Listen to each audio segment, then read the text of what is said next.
വിശ്വാസത്തിന്റെ റിസൾട്ട് കിട്ടണമോ? ആമേൻ. വിശ്വാസത്തിന്റെ പ്രവൃത്തി ചെയ്യണം.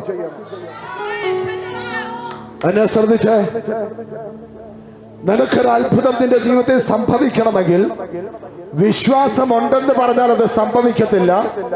വിശ്വാസത്തിന്റെ പ്രവൃത്തി ചെയ്യണം. സ്തോത്രം. എന്റെ അടുത്ത് ഒരു കുടുംബം പ്രാർത്ഥിക്കാൻ വന്നു നാളുകൾക്ക് മുമ്പേ. കുഞ്ഞുങ്ങളില്ല, 9 വർഷമായി കുഞ്ഞുങ്ങളില്ല.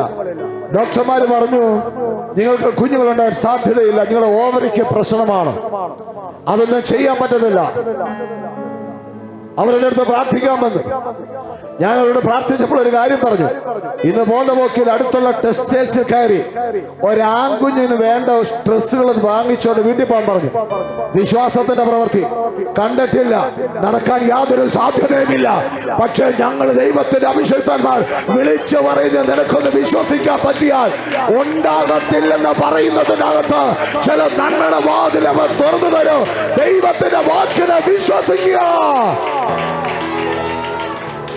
അവരത് പ്രാർത്ഥിച്ച് അനുഗ്രഹിച്ചപ്പോൾ ഞാൻ പറഞ്ഞു, അടുത്ത വർഷം ഇതേ ദിവസം നിന്റെ കയ്യിലൊരു കുഞ്ഞുമായി നീ സഭയിൽ വന്ന് സാക്ഷ്യം പറയും. കേട്ടോണേ, ഒരിക്കലും നടക്കത്തില്ലെന്ന് വൈദ്യശാസ്ത്രം വിളിച്ചു പറഞ്ഞെടുത്ത് അടുത്ത വർഷം അതേ ദിവസം ആ ദമ്പതികൾ വന്ന് ദൈവത്തിനെ ഉയർത്തി, കയ്യിലിരിക്കുന്ന ആൺകുഞ്ഞിനെ ഉയർത്തി എന്റെ ദൈവത്തിന് സ്തോത്രം പറഞ്ഞു. ഇന്ന് പൽക്കാലം വിളിച്ചു പറയട്ടെ, വിശ്വാസം പറയുന്നവരിലല്ല, വിശ്വാസത്തിന്റെ പ്രവൃത്തി ആര് ചെയ്യുന്നുവോ നിന്നിലാണ് അത്ഭുതത്തിന്റെ വാതിലിന് സ്വർഗം തുറക്കുന്നത്. സ്തോത്രം.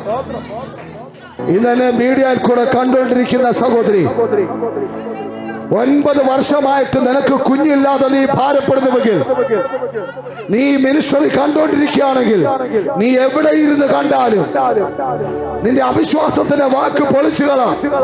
ഡോക്ടർമാര് പറഞ്ഞത് മുഴുവൻ എടുത്ത് പറത്തിക്കള. എന്നിട്ട് യേശു പറയുന്നു, അടുത്ത വർഷം ഇതേ ദിവസം നിന്റെ കരത്തിൽ ഒരു ആൺകുഞ്ഞുണ്ടായിരിക്കും. അത് സഹോദരി വിശ്വസിക്കുന്നുണ്ടോ? എന്നാൽ നീ എവിടെയാണ്ടിരുന്നാലും അവിടെ ഇരുന്ന് കരമുയർത്തി യേശുവേ നന്ദി എന്ന് പറ.